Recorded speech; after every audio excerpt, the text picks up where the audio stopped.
ক্ষমতায় টিকে থাকতে অভ্যুত্থানের সময় ছাত্র জনতার ওপর অতিরিক্ত বল প্রয়োগের সরাসরি নির্দেশ দিয়েছিলেন সাবেক প্রধানমন্ত্রী শেখ হাসিনা।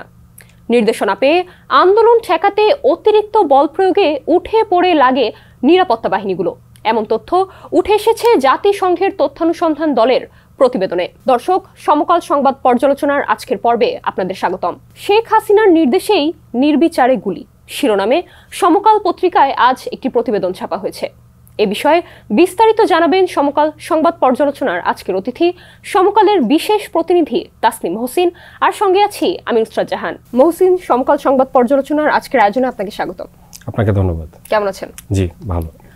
আপনার কাছে আমার প্রথম প্রশ্ন, প্রতিবেদন অনুযায়ী ছাত্র জনতার উপর গুলি করতে নির্দেশ দিয়েছিলেন সাবেক প্রধানমন্ত্রী শেখ হাসিনা।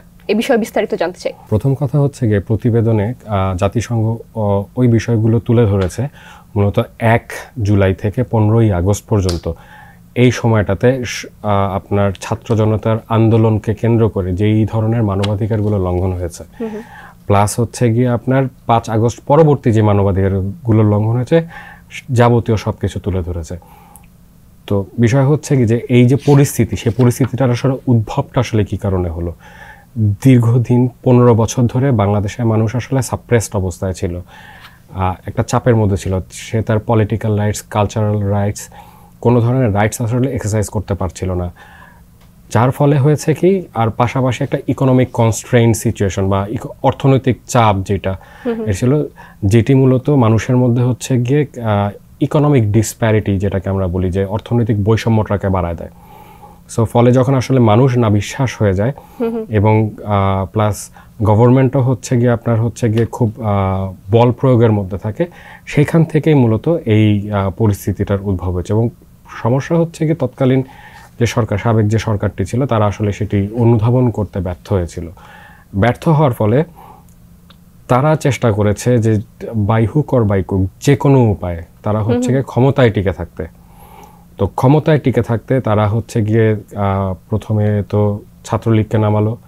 মানে এই রিপোর্টটা যদি আপনি দেখেন, এখানে প্রত্যেকটা ডেট ওয়াইজ হচ্ছে গিয়ে আপনার কবে কি হয়েছে, কে কিভাবে কি করেছে, একদম ডিটেইল বলা আছে, বিস্তারিত বলা আছে। সো প্রথমে ছাত্রলীগ নামালো, তারপর পুলিশ নামালো, তারপরে হচ্ছে বিজিবি নামালো, তারপরে মাঠে সেনাবাহিনী নামলো, র্যাব তো পুলিশের সাথেই মূলত ছিলই। সো ফলে হচ্ছে গিয়ে যতগুলো বাহিনী নেমেছে, আপনার রিপোর্টে বলছে যে তো পলিটিক্যাল লিডারশিপ, যে রাজনৈতিক যে নেতৃত্ব ছিল, তারা মূলত হচ্ছে গিয়ে আপনার এই পলিটিক্যাল লিডারশিপ এবং হচ্ছে গিয়ে আপনার সিকিউরিটি লিডারশিপ যারা, তারা মূলত এই অপারেশনগুলোকে হচ্ছে গিয়ে পরিচালনা করেছে, ডাইরেক্ট করেছে। এবং এখানে খুব স্পেসিফিক্যালি বলেছে then the prime minister and the home minister, তৎকালীন প্রধানমন্ত্রী এবং স্বরাষ্ট্রমন্ত্রী, এই দুইজন সরাসরি নির্দেশনা দিয়েছে অতিরিক্ত বল প্রয়োগের জন্য, এবং বল প্রয়োগের জন্য প্রয়োজনে আপনার গুলি করে মেরে ফেলারও কথাবার্তা বলেছে, এবং লাশ গুম করে দেওয়ার মতো তথ্য আমরা প্রতিবেদনে পেয়েছি। জাতিসংঘের তরফ থেকে রাজনৈতিক দলগুলোকে নিষেধাজ্ঞা দেওয়া থেকে বিরত থাকতে বলা হয়েছে, এটা কেন? যেই যতগুলো রাজনৈতিক দল আছে না কেন, তারা হচ্ছে একটা সুষ্ঠু অবাধ নির্বাচন, যেখানে একটা আসলে লেভেল প্লেইং ফিল্ড থাকবে, সেই জন্যই এই এত আন্দোলন, এত সংগ্রাম, এত কিছু করে আসছে।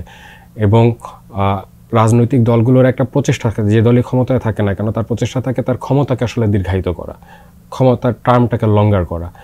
সো ফলে হচ্ছে গিয়ে যে নির্বাচন ব্যবস্থাটা আমাদের আসলে এখনো ওইভাবে গড়ে ওঠেনি। ফলে নির্বাচন ব্যবস্থা যদি গড়ে উঠে, জেনুইন ইলেকশনের কথা বলছে, একটা জেনুইন ইলেকশন যদি বাংলাদেশে হচ্ছে গিয়ে আপনার হয়, যেখানে স্বচ্ছতা থাকবে, সো সেইটা হলে হচ্ছে গিয়ে আপনার মানুষ তার পছন্দের প্রার্থী বা পছন্দের নেতাকে আসলে বেছে নেওয়ার সুযোগ পাবে।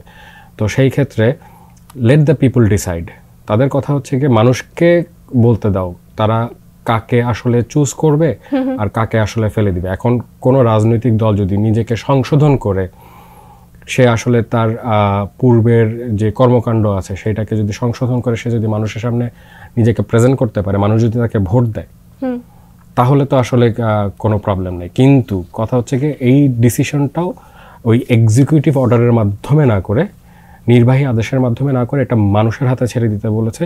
মানুষ যাতে তাদেরকে হচ্ছে গিয়ে ভোটে, যদি তাদেরকে পছন্দ করে ভোট দিয়ে জিতিয়ে নিয়ে আসবে, আর যদি পছন্দ না করে ছুঁড়ে ফেলে দিবে, এই কথাটাই মূলত বলছে। জাতিসংঘের তরফ থেকে পরামর্শ দেওয়া হয়েছে কয়েকটি বাহিনীকে বিলুপ্ত ঘোষণা করতে। এই বাহিনী আসলে কারা বা এই বিষয়ে যদি বিস্তারিত আচ্ছা, জাতিসংঘের থেকে মূলত হচ্ছে গিয়ে আপনার প্রায় অর্ধশতের মতো মানে আপনার পরামর্শ বা সুপারিশ আসলে করা হয়েছে। যেটি বললেন যে রাজনৈতিক দল নিষিদ্ধ না করতে, এটাও কিন্তু সুপারিশের একটি অংশ। বা হচ্ছে গিয়ে পলিটিক্যাল স্পেস ক্রিয়েট করা এবং নির্বাচন, একটা জেনুইন ইলেকশন, মানে একটা সত্যিকারের নির্বাচন পরিবেশ তৈরি করা, এটাও কিন্তু সুপারিশের একটা অংশ। সেই সুপারিশের অংশের মধ্যে তাদের এরকমও সুপারিশ আছে, সেটা হচ্ছে গিয়ে র্যাপিড অ্যাকশন ব্যাটালিয়ন র্যাব, এবং হচ্ছে গিয়ে যে আমাদের সরকারিভাবে যে আড়িপাতার নাগরিকের ব্যক্তিগত আড়িপাতার যে প্রতিষ্ঠানটি আছে এনটিএমসি, এই দুটোকে হচ্ছে গিয়ে আপনার বিলুপ্ত করার জন্য বলছে। কারণ তারা প্রতিবেদনে দেখিয়েছে এরা আসলে কিভাবে গুরুতর, এদেরকে ব্যবহার করে সরকার মূলত কিরকম গুরুতর মানবাধিকার আসলে লঙ্ঘন করেছে। আরো জানতে চাই, আপনি যে জাতিসংঘের পরামর্শের কথা বললেন, আর কি কি পরামর্শ দিয়েছে জাতিসংঘ বা কি কি সুপারিশ করেছে? যেমন জাতিসংঘের পরামর্শের মধ্যে হচ্ছে গিয়ে যে আপনার এই আমাদের বিচারিক ব্যবস্থাটাকে আসলে ঠিক করে নেওয়া। এখনো হচ্ছে গিয়ে বিচার পাওয়ার ক্ষেত্রে মানুষের যে ভোগান্তি এবং এখানে যে ইনফ্লুয়েন্সের মাধ্যমে আসলে বিচার পাওয়া যায়, সেখান থেকে বিচারের ন্যায্যতা যেটা, সেইটার দিকে তারা আসলে জোর দিয়েছে। পুলিশ বাহিনী এখনও সেই 1800 সালের যে আইন আছে সেই আইন দিয়ে পরিচালিত হচ্ছে। পৃথিবী কত এগিয়ে গেছে, আইনটাকে হচ্ছে গিয়ে যুগোপযোগী করা, বাস্তবসম্মত করা, পুলিশ আসলে কতটুকু ফোর্স ইউজ করতে পারবে একটা মব কন্ট্রোল করার জন্য, বা একটা কোনো গ্রেফতার করলে বা কাউকে হচ্ছে গিয়ে রিমান্ডে নিলে কতটুকু ফোর্স ইউজ করতে পারবে, সেটার কি গাইডলাইন হবে, তার নিজের আত্মরক্ষার্থে আসলে সে কী কী করতে হবে, একদম বিস্তারিত গাইডলাইন দিয়ে পুলিশের রিফর্মের কথা বলেছে, বিচার বিভাগের রিফর্মের কথা বলেছে, ইকোনমিক সেক্টরের রিফর্মের কথা বলেছে। এখানে বলেছে যে আপনার দুর্নীতি দমন যেই আইন বা এই যে প্রতিষ্ঠানগুলো আছে সেগুলো রিফর্ম করা, যাতে হচ্ছে গিয়ে যারা দুর্নীতি করে মানুষকে আসলে ঠকাচ্ছে তাদের বিরুদ্ধে যাতে আসলে অ্যাকচুয়াল ব্যবস্থাগুলো নেওয়া যায়। ইকোনমিক ডিসপ্যারিটি বা যে বৈষম্য, আয় বৈষম্য যেটি আছে মানুষের মধ্যে, সেই বৈষম্যটাকে কমিয়ে আনা, সব নানা ধরনের আসলে আপনার সুপারিশ তারা করেছে। আচ্ছা, জাতিসংঘ যে এই প্রতিবেদনটি করলো, এর প্রভাব আসলে দেশে এবং আন্তর্জাতিকভাবেও পড়বে কিনা, বা পড়লেও কি কি প্রভাব পড়বে? আচ্ছা, এটি মূলত হচ্ছে আপনি যদি দেখেন এইরকম একটা প্রতিবেদন যদি দেশের ভিতর থেকে আসলে হতো, তাহলে এটা নিয়ে আসলে প্রশ্ন থাকতো যে অমুক সরকারের এগেনস্টে অমুক সরকার আসলে করেছে। তো জাতিসংঘ তো আসলে এখানে কোনো সরকারের পক্ষ হয়ে আসেনি, তারা একটা ইন্ডিপেন্ডেন্ট বডি, এবং জাতিসংঘেরও হচ্ছে একটা ইন্ডিপেন্ডেন্ট ফ্যাক্ট ফাইন্ডিং মিশন, একটি স্বাধীন তথ্য অনুসন্ধান দল বাংলাদেশে এসেছে। তারা এই পুরা ঘটনাটার সময় যত ধরনের তথ্য, যত ধরনের ইনভেস্টিগেশন করা লাগে তারা আসলে সম্পূর্ণটা করেছে। সো ফলে হচ্ছে গিয়ে এই তথ্যের একটা গ্রহণযোগ্যতা বা এই যে রিপোর্টটা তারা করেছে এটার গ্রহণযোগ্যতা পুরো ওয়ার্ল্ড ওয়াইড আসলে থাকবে। সো ফলে হচ্ছে গিয়ে দেশের ভিতরের যদি হচ্ছে গিয়ে আমার ইম্প্যাক্ট বা এটার প্রভাব যদি আমি বলতে যাই, তাহলে হচ্ছে গিয়ে এই মুহূর্তে আপনি জানেন আন্তর্জাতিক অপরাধ ট্রাইব্যুনাল আইসিটি আদালতে সাবেক প্রধানমন্ত্রী সহ বেশ কিছু পলিটিক্যাল লিডার্স এবং সিকিউরিটি লিডার্সের এগেনস্টে হচ্ছে গিয়ে আপনার মানবতা বিরোধী যে অপরাধের ক্রাইম এগেনস্ট হিউম্যানিটি, সেটার বিচার এই মুহূর্তে চলমান আছে। সো ফলে এই প্রতিবেদনেও কিন্তু বলছে যে জুলাইয়ের 1 তারিখ থেকে 15ই আগস্ট পর্যন্ত বাংলাদেশে যে সরকারটি ছিল মূলত 5 তারিখ পর্যন্ত, তারা ক্রাইম এগেনস্ট হিউম্যানিটি, মানবতা বিরোধী অপরাধ করেছে। এটা কিন্তু প্রতিবেদনও উল্লেখ করা আছে। সো ফলে হচ্ছে গিয়ে যে আপনার এই আইসিটি আদালতে এইটি একটি দলিল হয়ে থাকবে এবং তারা সাক্ষ্য প্রমাণ বা আপনার এভিডেন্স ক্রিয়েট করার ক্ষেত্রে তারা হচ্ছে গিয়ে এটাতে একটি বড় সুবিধা পাবে। প্লাস বাইরের ইম্প্যাক্ট যদি আমরা বলি, তাহলে হচ্ছে গিয়ে এই মুহূর্তে আমরা জানি আমাদের সাবেক প্রধানমন্ত্রী শেখ হাসিনা এই মুহূর্তে পালিয়ে ভারতে অবস্থান করছেন। ভারত থেকে বসে তিনি নানা ধরনের উস্কানিমূলক কথাবার্তা দেশের বিরুদ্ধে বলছেন এবং ভারত যেগুলোকে আসলে ডিনাই করছে তাদের কোনো ভূমিকা নেই।